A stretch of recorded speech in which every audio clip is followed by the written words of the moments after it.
Hi friends, welcome to Telugu defence news. ఇక first అప్డేట్లోకి వెళ్తే America ఇండియాకి యాంటీ సబ్మరైన్ వార్ఫేర్ సోనోబాయ్స్ని అమ్మడానికి క్లియరెన్స్ ఇచ్చింది. ఇవి మార్చ్లో ఇండియన్ నేవీలో సర్వీస్లో జాయిన్ అయిన అమెరికన్ MH-60R హెలికాప్టర్స్ కోసం. సోనోబాయ్స్ అంటే ఇవి హైడ్రోఫోన్స్లా పనిచేస్తాయి.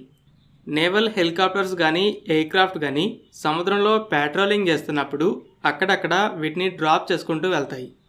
ఇవి సబ్మరైన్స్ ఇంజన్స్ నుండి వచ్చే సౌండ్ని బట్టి వాటిని గుర్తించి డ్రాప్ చేసిన ప్లాట్ఫామ్స్కి తిరిగి డేటాని షేర్ చేస్తాయి. ఒక్కో సోనోబాయ్ 5 to 9 కిలోమీటర్స్ రేడియస్లో ఉన్న సబ్మరైన్స్ని గుర్తించగలవు.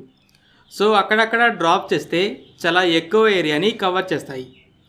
ఈ సోనోబాయ్స్ బ్యాటరీస్తో రన్ అవుతాయి. డ్రాప్ చేసిన తర్వాత దాదాపు 3 రోజుల పాటు పనిచేసి ఇక ఆగిపోతాయి.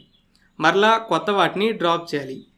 Already Indian navy P-8I aircraft అనేది వీటిని డ్రాప్ చేస్తూ లార్జ్ ఏరియాలో సర్వేలెన్స్ అందిస్తుంది.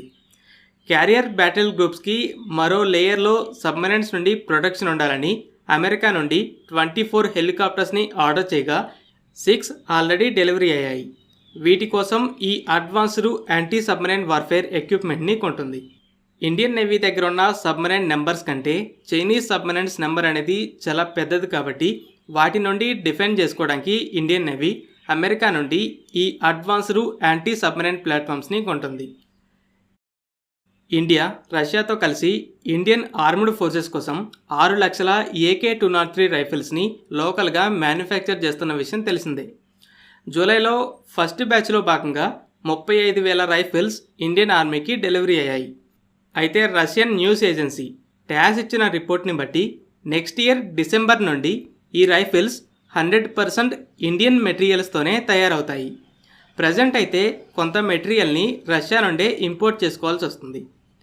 టెక్నాలజీ ట్రాన్స్ఫర్ ద్వారా పూర్తిగా ఇండియాలోనే మ్యానుఫ్యాక్చర్ చేస్తే ఫ్యూచర్లో ఏమైనా పార్ట్స్ కావాలన్నా రష్యా నుండి ఇంపోర్ట్ చేసుకునే పని ఉండదు. ఈ డీల్లో ఇండియా మొత్తం 6,70,000 రైఫిల్స్ని ఆర్డర్ చేయగా ఆల్రెడీ 70,000 రైఫిల్స్ని ఇండియా ఇంపోర్ట్ చేసుకుంది. ఇవి ఇండియన్ ఆర్మీలో ప్రజెంట్ స్టాండర్డ్ రైఫిల్గా ఉన్న ఇన్సాస్ రైఫిల్స్ని రీప్లేస్ చేస్తాయి. ఆర్మీలో చాలా రకాల రైఫిల్స్ ఉన్నాయి. అయితే AK-203 మెయిన్ రైఫిల్గా మారబోతుంది. నిన్న ఒక ఇండియన్ ఆర్మీ డ్రోన్ ట్రైనింగ్ మిషన్లో ఉన్నప్పుడు, అంటే ఆపరేటర్స్కి డ్రోన్ని ఫ్లై చేయించడంలో ట్రైనింగ్ ఇస్తున్నప్పుడు డ్రోన్ టెక్నికల్ గ్లిచ్ వల్ల కంట్రోల్ తప్పి పాకిస్తాన్ భూభాగంలో పడింది. పాకిస్తాన్ ఆర్మీ ఈ డ్రోన్ని రికవర్ కూడా చేసింది.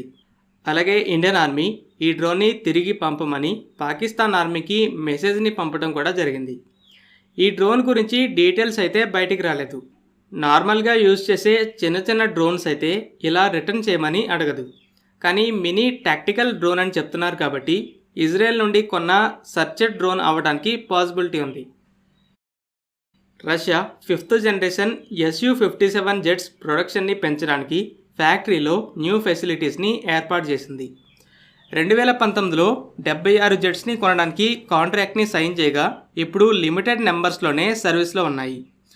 F-22, F-35 అలాగే చైనీస్ J-30 తర్వాత Su-57 4th operational 5th generation jet అంటే సర్వీస్లో ఉన్నవి.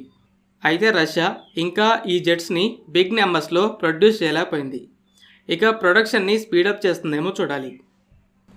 ఫ్రెండ్స్, ఈ వీడియో మీకు నచ్చినట్టయితే లైక్ చేయండి. అలాగే మరిన్ని ఇంపార్టెంట్ డిఫెన్స్ అప్డేట్స్ కోసం మన ఛానల్ని సబ్స్క్రైబ్ చేసుకోండి.